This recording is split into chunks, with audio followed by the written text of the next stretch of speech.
Ya, shalom sobat-sobat terkasih dalam Tuhan Yesus. Selamat berjumpa kembali di channel Lar Kesaksian. Kali ini kita akan menyaksikan salah satu video yang sangat menarik dan sayang jika dilewatkan. Jika Bapak Ibu berkenan, bagaimanakah video ini? Silakan disimak berikut video selengkapnya. Ada pepatah mengatakan tak kenal maka tak sayang. Izinkan saya perkenalkan terlebih dahulu nama asli dari mana. Saudara, nama saya Pendeta Daud Silwanus Rajawali. Saya berasal dari Kutai, Bapak Kutai, Ibu Sunda. Hasilnya kayak orang Manado katanya. Ya, puji Tuhan. Yang jelas saya ini orang Indonesia. Saudara, sebelum saya percaya kepada Yesus, dulunya saya ini seorang kiai haji. Saudara mungkin kaget ya, kok bisanya kiai haji ini bisa apa? Jadi pendeta. Ya, inilah ajaibnya Yesus yang kita percaya. Amin. Inilah ajaibnya Yesus yang kita percaya. Sebagaimana dikatakan dalam satu firman, tidak ada seorang pun yang mengatakan Yesus itu Tuhan kalau tidak digerakkan oleh Roh Kudus. Amin. Saudara, memang kalau secara logika saya pun sampai sekarang ini hampir tidak percaya. Kenapa? Kok bisanya seperti itu? Tetapi inilah kuasa Allah. Kuasa Allah sekarang ini sedang dinyatakan di mana saja. Saudara, mungkin sudah bertanya, bagaimana Bapak ini? Kok bisanya Tuhan proses Bapak menjadi orang percaya? Sebagian mungkin sudah banyak yang dengar. Ada yang melalui kaset, ada yang melalui kesaksian tadi malam. Puji Tuhan saudara, sebagaimana saya katakan bukan satu kebetulan. Pada saat mana saudara, saya diangkat menjadi ulama hikmah. Saudara, di dalam Islam ini ada beberapa ulama ya, ada beberapa kiai. Ada kiai hikmah, ada kiai dakwah, ada kiai Quran, ada kiai tafsir, ada kiai wafat, macam-macam saudara. Ada berbagai macam kiai. Tapi untuk saya pribadi adalah kiai hikmah. Mungkin saudara bertanya, kiai hikmah ini apa? Kiai hikmah ini kalau saudara tahu, kalau umpamanya saudara pernah mendengar apa yang dinamanya dunia spiritisme, okultisme, dunia gaib, kemudian dunia jin, saudara perlu saudara ketahui yang membidangi itu adalah kiai hikmah. Kalau saudara juga melihat bagaimana orang dibacok tidak mempan, kemudian ditembak tidak mempan, udah bagaimana cara seperti mereka lakukan kepada beberapa dia demonstrasikan kepada orang-orang, saudara, itu banyakkan kiai hikmah yang menangani. Dan saudara, saya dinobatkan menjadi kiai hikmah ini sejak umur 15 tahun. Dan saudara, sejak saya umur 15 tahun dinobatkan menjadi kiai hikmah ini, saya memelihara kurang lebih 5.000 jin. Kemudian di samping itu saya mempunyai amalan. Amalan ini tidak tanggung-tanggung yang menyangkut hidup saya juga. Sebelum umur 40 tahun kami tidak boleh menikah lebih dulu. Kemudian di samping itu ada berbagai disiplin. Setiap tahunnya kami harus sisihkan waktu kami 4 bulan untuk semedi. Dan saudara, kebiasaan saya melakukan semedi ini kalau tidak di Mekah, di masjid-masjid tua, atau tidak di makam-makam wali. Tapi entah kenapa tahun 1996 saya digerakkan hati saya untuk bertirakat di satu masjid terbesar di Asia Tenggara.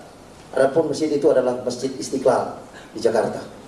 Dan saya menempati di lantai 2. Saudara, baru berjalan waktu itu 2 bulan saya lakukan tirakat ini, saya jalankan semedi ini. Tiba-tiba saudara, ada seorang satpam yang datang kepada saya dan mengemukakan masalahnya. Dia kata, Pak Kiai, saya mau minta bantuan sama Bapak. Bantuan apa? Saya bilang, saya ini sedang tirakat. Saya bilang, sebenarnya tidak bisa diganggu. Tapi dia bilang, ini penting sekali. Ini masalah masjid. Oh baik. Dia bilang, apa itu masalahnya? Ada selama 2 minggu saya ini sekarang ini menjadi bulan-bulanan dari seorang anak muda yang berilmu sakti. Beliau ada di lantai bawah. Terus saya bilang, kenapa? Kami dari pimpinan kami ditugaskan setiap waktu-waktu sholat kami harus bertebaran di masjid ini. Kami harus bangunkan orang-orang yang tidur, orang yang duduk-duduk, untuk mereka berkumpul di lantai 2 ini untuk melakukan sholat berjemaah. Tetapi pada waktu saya mau membangunkan seorang anak muda yang sedang tidur, dalam jarak 2 meter saya dekati anak muda ini, saya sudah tidak bisa dekati dia lagi. Bahkan saya paksakan dengan ilmu saya untuk bisa membangunkan anak muda ini, malah saya terlempar jauh. Dan ini sudah berlangsung kurang lebih 2 minggu. Sehingga kesimpulannya saya merasa bahwa saya ini disepelekan tugas saya. Terus saya rasa karena Bapak seorang kiai hikmah, saya yakin bahwa anak muda ini bisa ditaklukkan oleh Bapak. Saya bilang sebenarnya sederhana kalau menghadapi orang sakti. Kamu dekati orang sakti itu dengan kamu tidak memakai ilmu kamu, karena ilmu kamu masih di bawah dia. Jadi kamu dekati dia tanpa memakai dengan ilmu kamu. Oh begitu. Jadi sekarang ini kamu pergi ke lantai bawah, di lantai 1, kemudian kamu bangunkan anak muda itu, dan apabila dia sudah bangun, cepat suruh dia menghadap saya. Oh baik Pak, dia lakukan. Pada waktu dia turun ke bawah, kemudian dia lakukan apa yang saya suruh. Dan ternyata benar. Pada waktu dia dekati, kemudian dia bangunkan, ternyata terbangun anak muda ini. Dengan mudah dia dekati. Dan pada waktu dia bangun, karena selama 2 minggu dia lakukan itu tidak berhasil, dan baru hari itu dia berhasil, dia sempat terkejut. Pada waktu dia bangunkan, anak muda ini langsung tanya, kenapa kamu bangunkan saya? Nah, langsung satpam ini katakan, ada seorang kiai di lantai 2 mau bertemu dengan adik. Mari saya antarkan adik ke lantai 2. Tanpa panjang omong lagi, anak muda langsung katakan, baik, antarkan saya ke lantai 2. Sampai di lantai 2, saudara, bertemulah dengan saya. Pada waktu bertemu, kebiasaan dari orang muslim ini kalau ketemu dengan kiai, saudara, yang pertama mereka lakukan adalah mereka pegang tangan kiai itu, mereka cium tangan kiai itu, kemudian mereka ucapkan assalamualaikum. Tetapi itu tidak dia lakukan kepada saya. Pada waktu dia sampai di depan saya, dengan santainya dia dekati saya, kemudian dia berjabat tangan dengan saya, kemudian dia katakan, halo Pak Kiai, apa kabar? Saudara, sejak saya dinobatkan menjadi kiai ini, belum pernah saya menghadapi orang menyapa saya seperti itu. Bahkan kadang-kadang ada orang Kristen yang datang kepada saya mengucapkan assalamualaikum juga. Tapi baru kali itu saya disapa seperti itu. Terpikir oleh saya, ini anak muda ini benar-benar apa? Menyepelekan saya. Dan saya mempunyai pemikiran mungkin karena ilmunya lebih tinggi dari saya. Jadi saya pikir, oh tidak jadi masalah. Pada waktu dia duduk langsung saya tegur. Anak muda, saya boleh tanya, siapa nama kamu? Anak muda ini langsung katakan, Pak Kiai, nama saya ini Alfian. Konon saya dengar dari seorang satpam yang antar kamu tadi. Saya bilang, kamu katanya memiliki ilmu yang sakti. Di luar dugaan saudara. Apa jawab anak muda ini? Pak Kiai, bukan saya yang berilmu sakti, tetapi Yesus yang ada dalam diri saya yang memiliki kesaktian itu. Pada waktu dia ngomong Yesus, saudara, saya sempat terkejut. Apa kamu bilang Yesus? Saya bilang, ya. Bahkan kehidupan saya ini Pak Kiai, bukan saya lagi, tetapi Yesus yang ada dalam diri saya. Lebih aneh lagi saya. Langsung saya pikir, kalau begitu kamu ini orang Nasrani. Betul. Dalam pikiran saya, anak muda ini mungkin datang ke masjid ini dalam rangka untuk dia ini mau masuk Islam. Kenapa? Tahun 96 itu saudara bisa lihat keadaan Indonesia ini ya, khususnya tanah di daerah Jawa ini, ada banyak gereja dihancurkan, ada banyak orang-orang apa? Orang-orang percaya dikejar-kejar, ada banyak orang-orang percaya bahkan dibantai. Saya berpikir, oh mungkin dia mau masuk apa? Islam. Ternyata tidak, saudara. Pada waktu saya tanyakan dia, Alfian, kamu ini seorang Nasrani, tapi kok kenapa kamu ini tinggal di dalam masjid? Bahkan kamu sudah 2 minggu ada di masjid ini. Dia katakan, saya senang di masjid ini Pak Kiai, karena ini rumah Tuhan. Saya bilang, nggak salah kalau kamu katakan ini rumah Tuhan.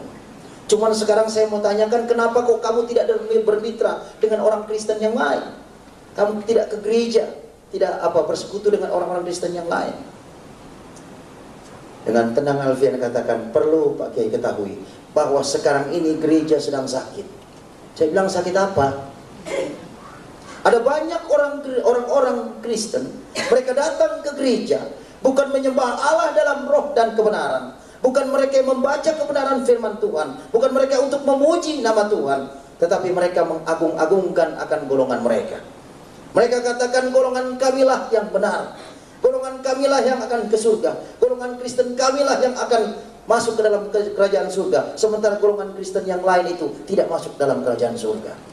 Padahal mereka itu adalah satu kesatuan tubuh Kristus. Mendengar seperti itu langsung saya tanyakan lagi, bagaimana dengan kamu? Untuk saya pribadi, Pak, saya tidak perlu khawatir karena di dalam diri saya ada Yesus.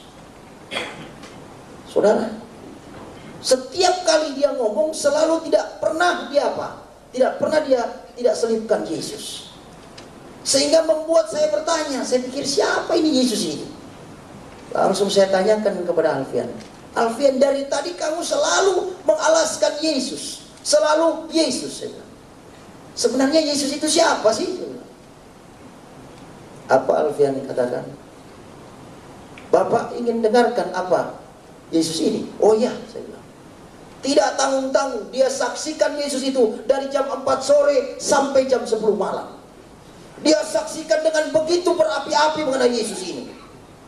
Herannya dari jam 4 sore sampai jam 10 malam itu, mulut saya ini terkatup hanya mendengarkan kesaksian dia. Dan saudara, setiap dia pekikan nama Yesus, ada kurang lebih 148 ilmu yang ada dalam diri saya, satu persatu hilang kuasanya. Pada waktu dia sudah jam 10 malam dia saksikan mengenai Yesus itu, sempat terhenti sejenak. Langsung saya angkat bicara, saya bilang, Alfian, tunggu sebentar. Kamu ini menyaksikan Yesus begitu berani. Dan kamu menyaksikan Yesus ini bukan di gereja ini, saya bilang. Ini dalam masjid, saya bilang. Bagaimana bisa jadi kamu seberani ini? Dia bilang, inilah yang diinginkan oleh Yesus yang ada dalam diri saya. Saya harus saksikan Yesus itu kepada Bapa. Saat itu sempat saya agak sedikit marah, saudara, karena dia begitu tegas menunjuk kepada saya. Saya bilang, baik, kalau kamu katakan seperti itu, sekarang ini kamu akan saya tahan di tempat ini. Saya akan tes Yesus yang ada dalam diri kamu. Dengan satu catatan, apabila Yesus yang ada dalam diri kamu kalah dengan ilmu saya, maka besok juga kamu harus ucapkan 2 kalimat syahadat, dan kamu harus ikut sholat subuh berjemaah bersama saya di lantai 2 ini. Kamu siap terima tantangan saya? Alfian dengan tenang dia katakan, kalau itu yang diinginkan oleh Yesus yang ada dalam diri saya, maka saya akan terima tantangan Bapak di dalam nama Yesus. Hilang lagi ilmu satu, saudara. Saat seperti itu, saya sempat sadari bahwa di dalam nama Yesus ada kuasa. Saya sempat berpikir, luar biasa ini anak muda ini. Anak muda itu kurang lebih umurnya sekitar 25 tahun. Dia tahu persis bahwa Yesus ada di pihak dia. Dia tahu persis kapasitas Yesus yang dia percaya. Dan pada saat itu langsung saya bilang, baik, kalau kamu memang berani menerima tantangan saya, sekarang juga saya persilakan kamu untuk mempersiapkan diri. Ada mungkin ritual yang kamu harus lakukan untuk mempersiapkan dalam pertandingan ini, saya juga akan mempersiapkan diri. Saudara, pada waktu saya sementara mempersiapkan diri, kurang lebih hampir 2 jam saya persiapkan diri saya dengan berbagai ritual yang saya lakukan. Yang saya lihat, Alfian ini tenang-tenang saja. Tidak ada satu reaksi apapun yang dia lakukan.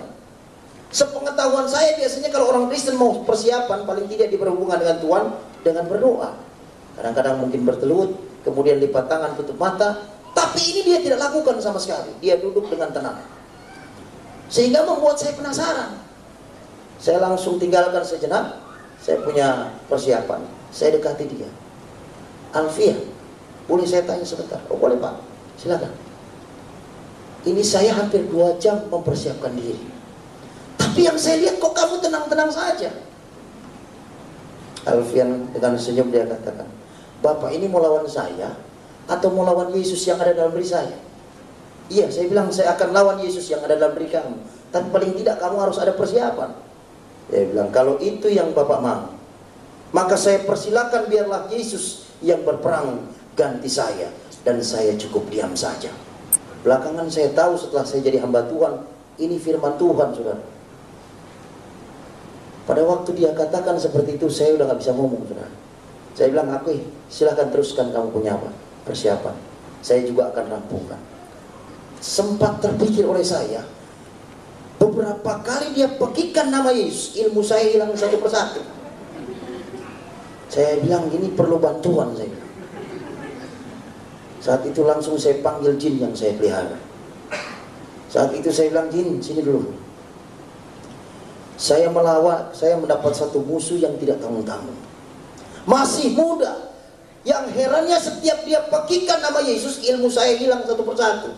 Bahkan entah berapa ilmu yang sudah hilang, saya bilang. Dan saudara perlu ketahui, untuk mendapatkan ilmu ini bukan gampang, saudara. Satu ilmu saja taruhannya hampir mati dan hidup. Kadang harus dikubur 3 hari 3 malam dengan hanya selang apa? Ke atas satu selang ke atas, saudara, melalui mulut. Kadang kita harus berendam di air selama 1 minggu.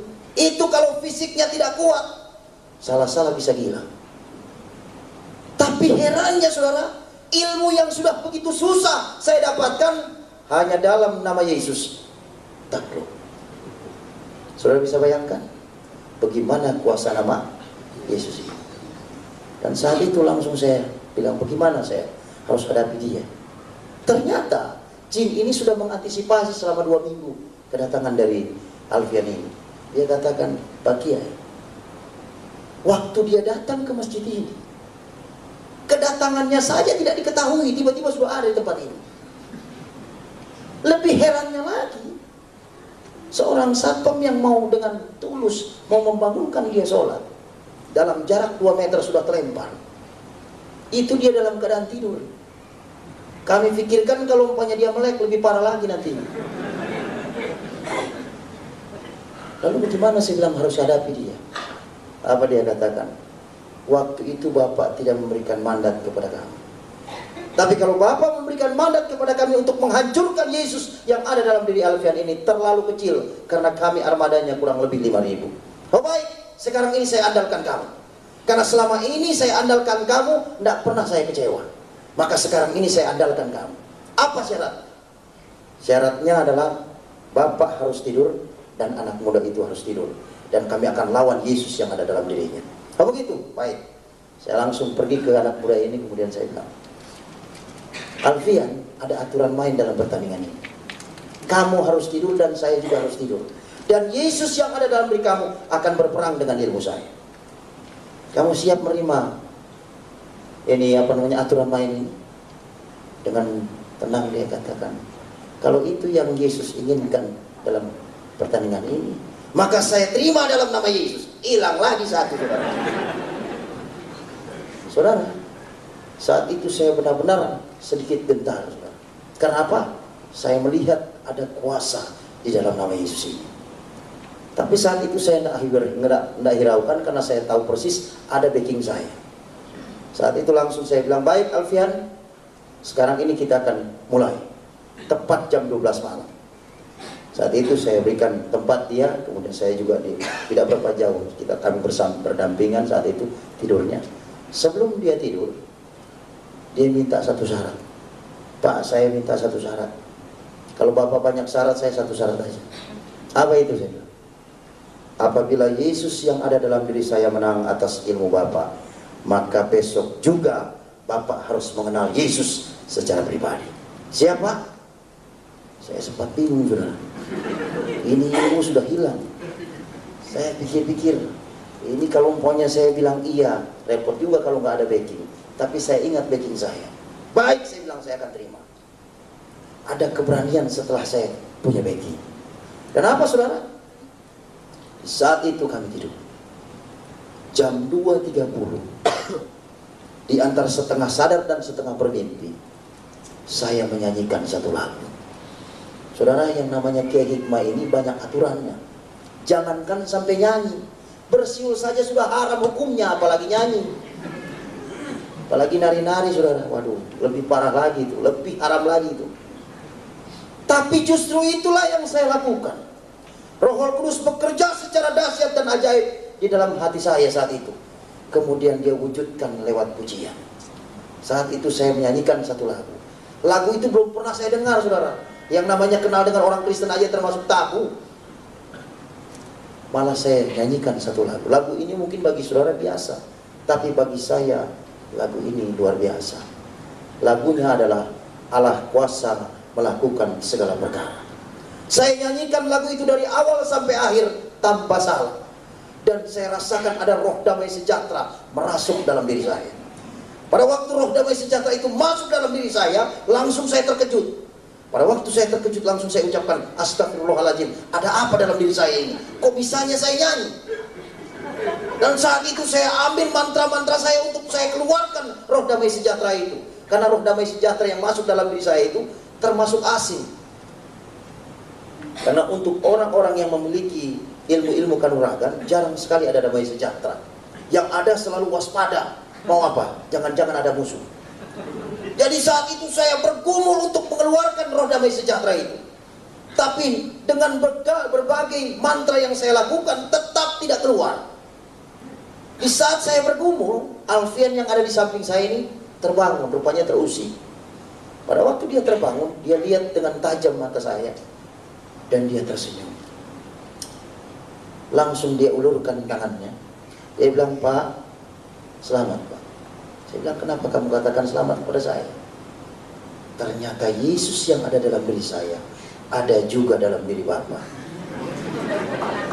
Bagaimana bisa jadi kamu katakan itu? Tadi waktu saya tidur, saya sayup mendengar Bapak menyanyi. Saya tahu persis lagu yang Bapak nyanyikan itu lagu yang biasa dinyanyikan oleh orang-orang pengikut Yesus. Saya bilang, iya, kenapa begitu ya? Inilah ajaibnya Yesus yang ada dalam diri saya. Saat itu saya sempat sadari, saya ini Kiai Haji, saya bilang, bagaimana bisa jadi saya ada Yesus, saya bilang, di dalam diri saya. Alfian, saya belum kalah. Nah, itu dengan tegas saya katakan, saya belum kalah.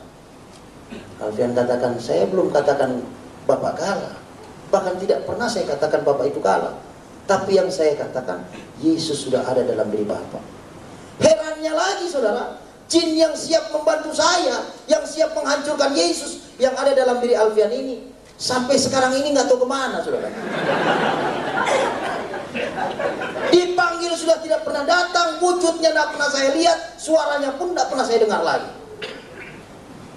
Ternyata apabila terang itu datang, gelap itu akan pergi.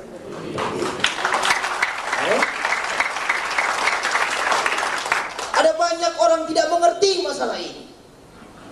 Sudah Yesus masuk dalam dirinya, selalu katakan, saya ini masih begini. Wah saudara, ini nggak ngerti namanya. Amin. Di mana 2-3 orang berkumpul atas nama Tuhan, Dia ada di sini. Tidak ada kuasa kegelapan yang bisa tahan apa di hadapan hadirat Allah. Amin. Saat itu tetap saya tidak bisa terima saudara. Saya bilang, Alfian, kamu tahu saya ini seorang pemimpin umat, bagaimana bisa jadi kamu katakan seperti ini? Ya, dia bilang, kalau Yesus sudah ada dalam diri Bapa, Dia sudah berkenan dalam hidup Bapa, Dia tidak akan keluar sampai kapanpun. Lebih bingung lagi saya. Dia bilang, ini gimana kalau begini? Tapi tetap saya tidak bisa terima. Di saat mana setiap kali saya bergumul terus untuk mengeluarkan roh damai sejahtera itu, tepat jam 4.30, setengah 5, azan subuh berkumandang. Saya bilang, Alfian, saya langsung potong cerita. Saya bilang, Alfian, sekarang ini udah sholat subuh. Saya bilang, saya harus pimpin sholat subuh di tempat ini. Kamu mau ikut atau enggak? Alfian katakan, tinggalkan saya di tempat ini bersama dengan Yesus. Silahkan kalau Bapak mau memimpin sholat subuh. Saat itu langsung saya bergegas meninggalkan dia, dan saya memimpin sholat subuh. Karena mujizat pertama saya abaikan, mujizat kedua Tuhan kerjakan. Tidak tanggung-tanggung ini saudara. Pada waktu saya memimpin sholat subuh, kebiasaan kami di akhir dari sholat subuh, di akhir dari setiap sholat, itu kami mengucapkan 2 kalimat syahadat. Dan sejak saya waktu kecil sampai saya umur 34 waktu itu, yang namanya mengucapkan 2 kalimat syahadat itu belum pernah salah saudara. Tapi tanggal 10 Oktober tahun 1996 jam 5.30, setengah 6, saya ucapkan syahadat ini yang lain daripada lain saudara. Syahadat yang luar biasa. Yang saya ucapkan seperti ini, asyhadu alla ilaha illallah wa Isa ruhullah. Aku bersaksi bahwa tidak Tuhan selain Allah, Isa adalah rohnya Allah. Saya bilang, ini salah. Saya langsung apa? Saya ulangi lagi. 2 kali tetap seperti itu. 3 kali tetap seperti itu. Sampai 7 kali tetap seperti itu. Saya bilang, bagaimana bisa jadi seperti ini? Saya ulangi sekali lagi tetap seperti itu. Sampai jemaat yang di belakang sudah mulai bingung. Ini imam kok amin, amin. Karena lisan itu saudara, kami ucapkan secara perlahan, tidak terdengar dengan orang di belakangnya. Jadi hanya kami dengan Tuhan yang tahu. Saat itu saya bergumul terus, karena apa? Saya harus perbaiki syahadat itu. Karena apa? Apabila syahadat itu tidak benar, maka sholat itu tidak sah. Jadi saya tetap bergumul untuk apa? Memperbaiki syahadat itu. Tapi tetap seperti itu. Baru saya ingat, apa kata Alfian? Bahwa di dalam diri saya sudah ada Yesus. Entah bagaimana saudara, pikiran saya itu langsung dijamah Tuhan. Saat itu langsung saya pasrah.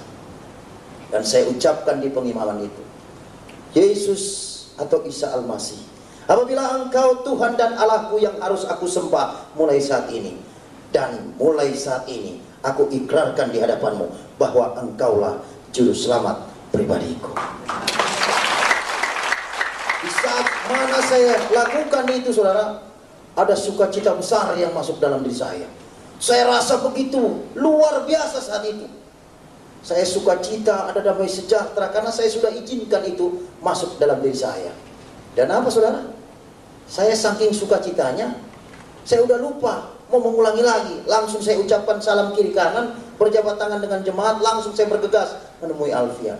Saking sukacitanya, pikir saya Alfian ini sudah pergi. Ternyata masih ada di tempat itu. Pada waktu dia ada di tempat itu, saya langsung rangkul dia.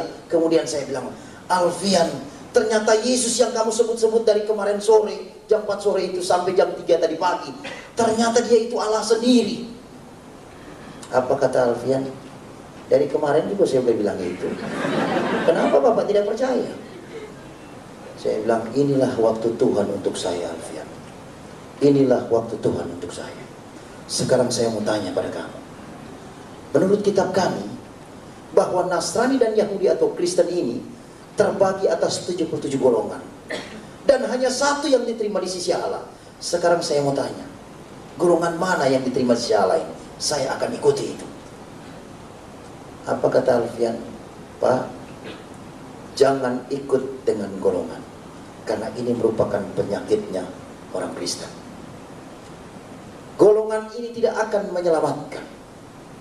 Tapi ikutilah jejak Yesus. Apa yang Yesus lakukan, itu yang Bapak kerjakan. Apa yang Yesus tidak lakukan, jangan Bapak kerjakan. Hanya itu. Hanya itu, ya. Tepat jam 7 pagi. Saat itu Alfian mohon pamit. Dia katakan, Pak, sekarang ini semuanya sudah selesai. Ya, saya bilang sudah selesai. Saya sekarang ini mohon pamit. Saat itu langsung saya antarkan dia ke gerbang. Dan herannya saudara, sejak jam 4 sore sampai jam 7 pagi itu, tidak terpikir oleh saya, tanya dia alamatnya di mana, asli dari mana, orang tuanya di mana, keluarganya di mana, tidak pernah saya tanya. Yang terngiang-ngiang dalam pikiran saya itu adalah kesaksian dia mengenai Yesus. Dan pada waktu dia mau berpisah, dia sempat pegang erat-erat tangan saya. Dia bilang, Pak Kiai, selamat berjalan bersama dengan Yesus. Pandang Yesus, jangan pandang manusia. Sampai kita bertemu di kerajaan surga. Mulai saat itu, Alfian itu entah kemana. 3 tahun saya mengenyam pendidikan sekolah tinggi teologi, dan saya mendapat predikat yang terbaik.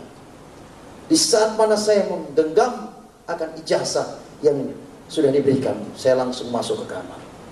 Saat itu saya menangis dan saya berdoa, Tuhan, siapa Alfian itu? Aku bertanya sekarang juga. Dia telah perkenalkan aku dengan Engkau, dan sekarang ini Engkau telah memilih aku menjadi hamba-Mu.